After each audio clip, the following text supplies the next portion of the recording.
चला तर मग आज आपण बघूयात सिंग्युलर दिल्यानंतर त्या शब्दाचा प्लुरल कसा करायचा आणि काय चेंजेस करायला लागतात त्याच्यामध्ये. पहिला वर्ड आहे बघा LIFE, लाईफ. LIFE हा सिंग्युलर आहे. याचा प्लुरल काय होणार तर FE काढून टाकायचं, त्या ठिकाणी काय लावायचा VES. लाईफचं बघा स्पेलिंग काय होतं LIFE, तर त्या ठिकाणी काय करायचं FE काढून टाकायचा आणि LIVES हा येणार म्हणजेच VES लावायचा. FE काढून टाकायचा, त्या ठिकाणी VES हा येईल म्हणजेच लाईफचं काय झाला प्लुरल आपल्याला लाईव्ज. नेक्स्ट आहे थिप. THIEF काय आहे नेक्स्ट THIEF. ठीक आहे, तर F काढून टाकायचा आणि त्या ठिकाणी काय लावायचं VES. F काढून टाका आणि त्या ठिकाणी VES लावा म्हणजे शब्द काय झाला तुम्हाला प्लुरल मध्ये THIE VES. नेक्स्ट आहे वुल्फ. WOLF. वुल्फ मीन्स लांडगा, तर त्याचं WOLF हे स्पेलिंग आहे.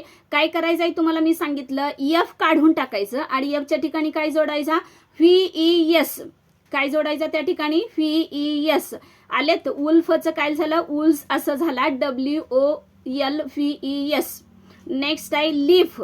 लिफचं बघा काय होणार आता लिफचं स्पेलिंग काय असतं LEAF. मग तुम्हाला मी काय सांगितलं F काढून टाकायचं आणि त्या ठिकाणी काय वापरायचा VES येणार म्हणजेच लिफचं काय झाला प्लुरल मध्ये लिव्ज LEAVES.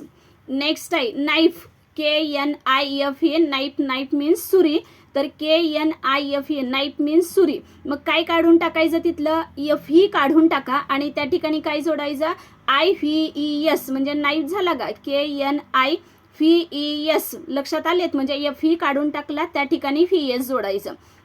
नेक्स्ट आहे काल्फ.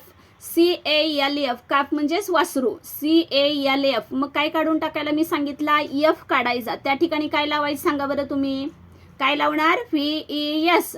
CALVES. नेक्स्ट आहे शेप.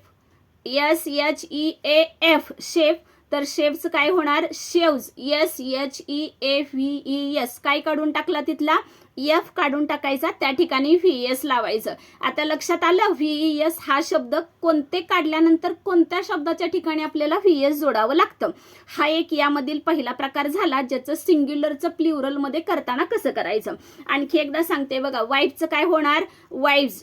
Next लाईफचं leaves. थिपचं काय थिव्ज. नेक्स्ट आहे वुल्फचं वुल्स. लिफ्टचं लिव्ज. नाईफचं नाईव्ज. काफचं काल्स. शेफचं शेव्ज. आलेत लक्षात काय काढून टाकलं त्या ठिकाणी आणि काय आलं रिप्लेस केलेलं आहे ते. नेक्स्ट बघा शेवटी ES प्रत्यय लागून तयार होणारे ना अनेक वचनी शब्द कोणते. शेवटी ES लागतं आणि तो प्लुरल हा शब्द तयार होतो म्हणजे अनेक वचनी शब्द तयार होतो. तर बघूयात क्लास. क्लासचं स्पेलिंग काय येणार CLASS. तर ह्या क्लासचा प्लुरल काय होतो तर क्लासेस म्हणजे CLASS. फक्त शेवटी काय जोडायचा ES लावायचा क्लास क्लासेस. नेक्स्ट आहे वॉच. WATCH. वॉचचं शेवटी जर CH असेल तर त्याचं काय होणार आहे ES लागतोच WATCHES वॉचेस. नेक्स्ट आहे डिश. DISH. डिशचं काय होणार पुढं फक्त ES लावा डिशेस म्हणजे एवढं लक्षात ठेवा CH आणि SH जर शेवटी आला तर त्याच्या प्लुरलमध्ये काय होतं तर ES हा प्रत्यय लागतो. नेक्स्ट आहे हिरो. हिरोजला हिरो कसं लागणार फक्त ES लावायचा का नाही तर HERO पुढं काय लावणार आहात त्याच्या ES लावायचं. बरेच विद्यार्थी इथं गोंधळ करतात फक्त हिरोला ES लावतात नाही हिरोज लिहिताना HEROES असं लावायचं. बुश मी मगाशी म्हटले होते का ज्याच्या शेवटी SH आला तर त्याला काय येणार आहे प्रत्यय ES लावायचा नुसता ES येणार नाही. BUSH त्याचं प्लुरलमध्ये आहे BUSHES बुशेस. नेक्स्ट आहे बॉक्स. बॉक्सला बॉक्सेस म्हणजेच BOXES हा प्रत्यय पुढे येणार EX. बॉक्सेसचं काय होणार BOXES बॉक्सेस. आता फॉक्स आहे.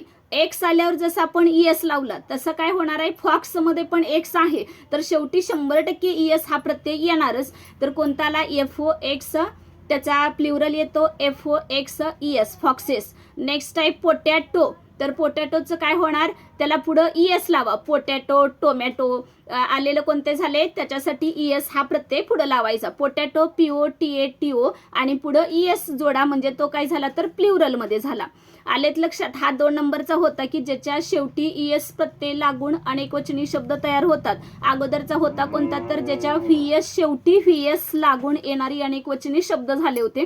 आता नेक्स्ट आहे शेवटी यस प्रत्यय लागून तयार होणारी कोणती आहेत. शेवटी काय लागणार आहे, यस हा प्रत्यय लागणारा कोणकोणते आहेत बघा. बुक बुक्स, बुक बुक्स, एंट एंट्स, वे वेज, डेला प्ल्युरल येतो डेज, परत कीचा प्ल्युरल येतो कीज, रॅट रॅट्स, बॉय असेल तर त्याचा प्ल्युरल येणार बॉयज, गर्लचा गर्ल्स, कॅट कॅट्स, हट हट्स, बॉलचा बॉल्स, फ्लाय फ्लाईज, बी बीज, लेसन असेल तर त्याचा लेसन्स, कॅमेरा कॅमेराज, मंकी मंकीला सुद्धा तिथं शेवटी काय येणार तर फक्त यसच येतो.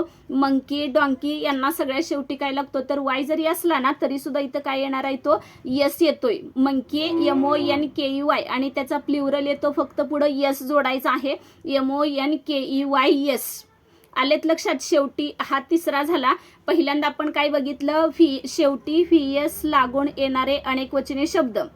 सेकंड काय बघितलं होतं आपण, IES लागून येणारे कोणते शब्द आहेत ते. IES आपण नाही बघितला, ES बघितला. त्यानंतर तिसरा बघितला ते शेवटी यस प्रत्यय लागून येणारे, आणि चौथा आहे तो शेवटी IES लागून येणारे अनेकवचनी शब्द कोणते आहेत ते. सिटी CITY, तर याच्या शेवटी कोणता येणार आहे सिटीज, वाय काढून टाकायचा आणि IES हा लावायचा. CITY सिटी, त्याचं काय होणार CITY काढून टाकला IES जोडायचं. स्काय SKY वाय काढून टाकायचा, त्या ठिकाणी काय जोडायचं IES. फ्लाय फ्लाईज FLY काढून टाकला, त्या ठिकाणी काय येणार FLIES. नेक्स्ट आहे स्टडी, स्टडीला वाय काढून टाका, पुढं काय लिहिणार मग STUDIES स्टडीज. आर्मी वाय काढून टाकला, काय येणार आर्मीज ARMIES, काय लावायचं आहे पुढं वाय काढल्यानंतर IES. नेक्स्ट आहे बेबी, बेबीजला वाय काढून टाकणार, काय लिहिणार IES. बेबीचं हे काय येणार सिंग्युलर BABY, हे त्याचं स्पेलिंग झालं, आणि प्ल्युरलमध्ये वाय काढून टाकायचा, त्या ठिकाणी IES हे लागणार. नेक्स्ट आहे कॉपी COPY, त्याचा प्ल्युरल काय येणार कॉपीज, म्हणजे वाय काढून टाका, त्या ठिकाणी IES हे वापरा. कंट्री CONTRY, हे कंट्री झालं. आता वाय काढून टाकायचा आणि त्याचं प्ल्युरल कंट्रीज, म्हणजे वाय काढून टाकल्यानंतर काय येणार IES. आलेत लक्षात. हे 4 पद्धतीनं व्यवस्थित करायचे. मग बाकीचे हे अगदी फसवे प्रश्न तुम्हाला एक्झामला विचारले जातात, FIES IES असणारे किंवा ES लागणारे, असे प्रश्न तुम्हाला त्यांनी मुद्दाम होऊन पेपरला टाकलेले असतात की FIES IES किंवा IES म्हणा किंवा ES वगैरे हे प्रत्यय लागणारे. आता साधे प्रश्न खूप कमी वेळा विचारले जातात की नुसतं पुढं शिप वगैरे लागणार असं. आता दुसरा एक पॅटर्न सांगते ह्यामधला, एकवचन आणि अनेकवचन सारखेच असणारे काही शब्द आहेत. आलेत लक्षात. आता आपण एकवचन वेगळं होतं आणि अनेकवचन वेगळं होतं. आता मी काय सांगणार आहे तुम्हाला, एकवचन आणि अनेकवचन ना हे दोन्ही पण सेमच असतात. तर कोणते आहेत बघा. शिप SHEEP, शिपचं काय होणार शिपच होतोय. फिशचं फिशच होणार. हेअरचं हेअरच. फ्रूटचं फ्रूट. पोलीस पोलीसच. पीपलचं पीपलच. स्वाईनचं स्वाईन.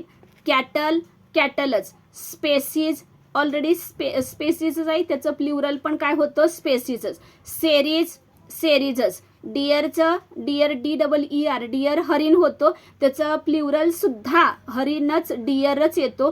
पोलीस त्याचं काय पोलिसेस असं आपण होऊ शकणार नाही. एक पोलीस म्हटलं तर एकच आणि अनेक म्हटलं तरी पोलीसच, त्याच्यामुळे काय येणार आहे पोलीसचं पोलीसच येतं. हे अगदी प्रकर्षानं लक्षात ठेवायचं. ह्याचा प्ल्युरलमध्ये हे सेमच आहेत, म्हणजे सिंग्युलर आणि प्ल्युरल हे दोन्ही पण सेम येतात. असे आपले आजच्या भागामध्ये आपण 4 ते 5 पार्ट्स बघितलेले आहेत. आता हे सगळे ऐकायचे, सतत ऐकल्यामुळेच तुमचं इंग्लिशमध्ये काय चेंज, म्हणजे सिंग्युलर दिल्यानंतर प्ल्युरलमध्ये काय चेंज करायचं आहे ते लक्षात येईल.